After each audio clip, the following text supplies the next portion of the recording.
Hi guys, thank you all for tuning into Big Mama Story Time. Story Time!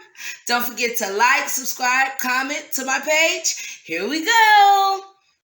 Hi guys, thank you all for tuning into Big Mama Story Time on today. Today I will be reading to you guys another story out of my Disney's Princess Happily Ever After Stories collection book. All right guys, let's get into this. All right, the last one I read was The Little Mermaid. This one will be Beauty and the Beast, the Teapot's Tale. All right, guys, let's get into this. All right, Disney's Beauty and the Beast, the Teapot's Tale. Hello, my name is Mrs. Potts. I wasn't always a teapot. Heavens, no. Some years ago, a powerful enchantress put everyone who lived in the castle under a strange spell because the prince was selfish and cruel. All the servants were changed into enchanted objects, and the young prince was turned into a terrible beast. The prince was the only one who could break the spell. The enchantress gave him a magic rose that would bloom until his 21st birthday. The prince will remain a beast until he could learn to love someone and earn that person's love in return before the rose's last petal fell. Many lonely years passed while the beast hid from the world. He refused to leave the castle. He didn't even want any tea. I tried to stay cheerful, but there's nothing sadder than an empty teapot, except an empty teacup like my poor son Chip. Then, one stormy day, an old man who was lost in the woods found his way to the castle. Lumiere, the candle broom, and Cogsworth, the mantel clock, let him in and brought him to the fireplace. He was cold and wet, and I was happy to offer him a hot cup of tea. It'll warm you up in no time, I said. Yes, you did, Mrs. Potts. But when the beast came into the room and saw the uninvited guest, he was boiling mad. He hated anyone to see him in his beastly form. So, you came to stare at the beast, did you? He raged. I just need a place to stay, the old man explained. I'll give you a place to stay, the beast roared, and he locked the poor man away in the castle dungeon. Beneath his bad temper, I knew the beast had a kind heart, but I worried that he would never learn to control his temper. And if he didn't learn to love before long, I would stay a teapot forever.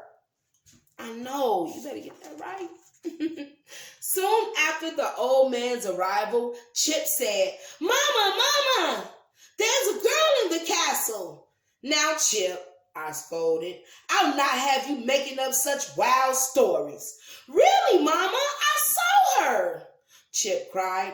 Not another word, I said. Into the tub.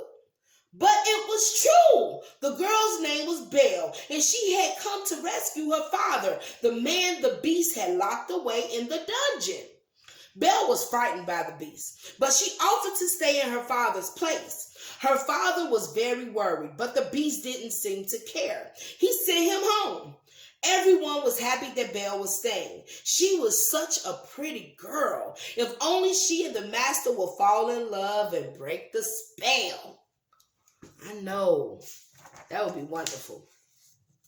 Chip and I went to meet Belle.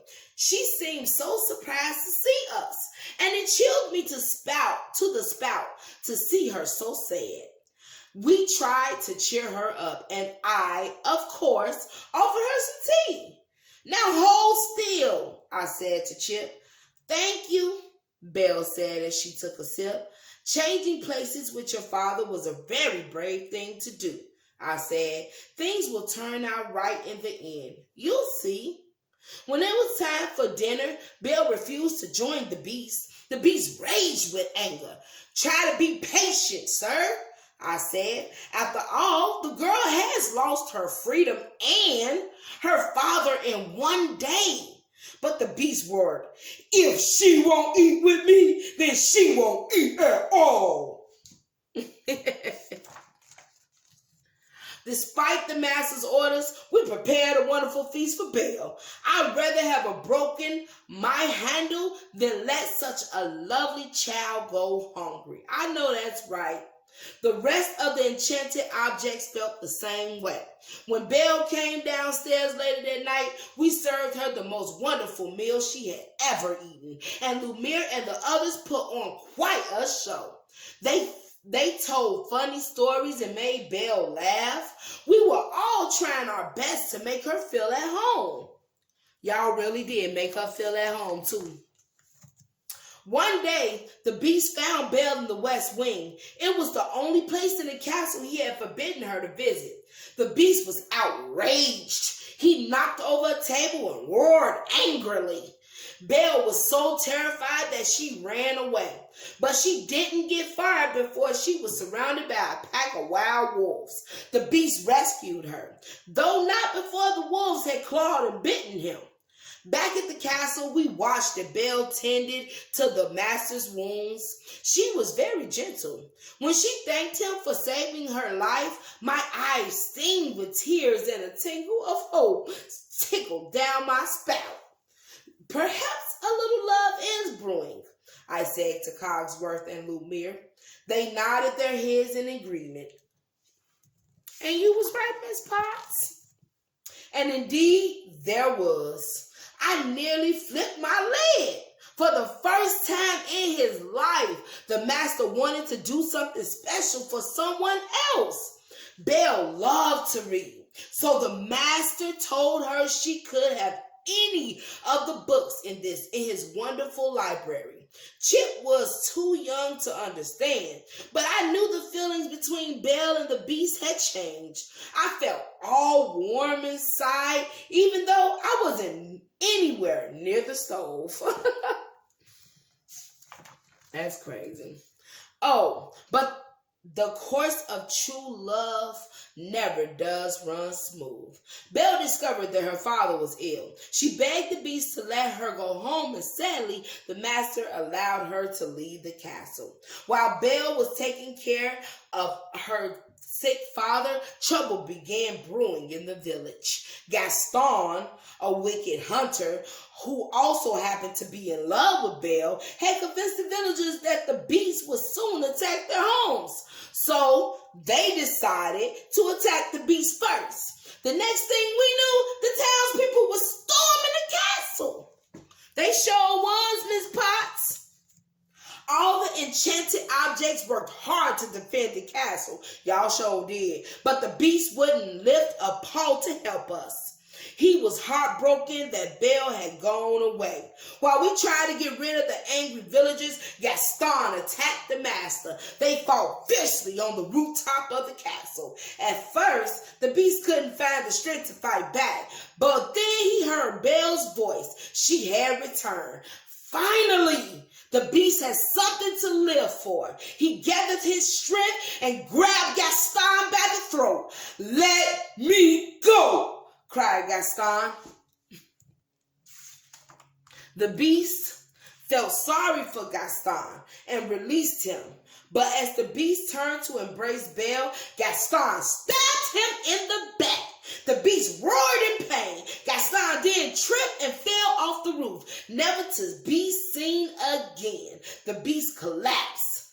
"Don't leave me. I love you," cried Belle. But it was too late. Or was it?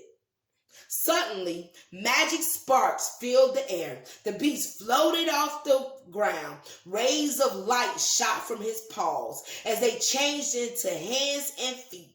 Right in front of my eyes, the master became a handsome prince once more.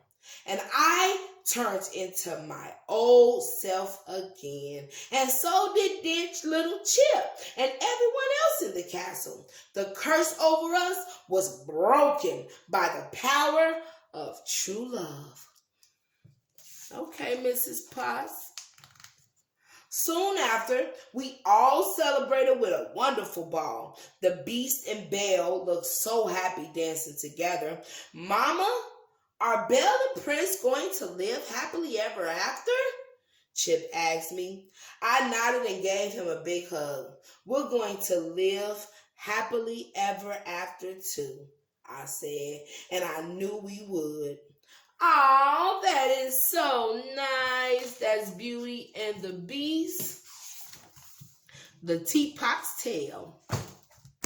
All right, guys. Thank you all for tuning in to Big Mama Storytime. Please don't forget to like, share, comment, and subscribe to my page if you haven't done so already. All right, guys. Bye.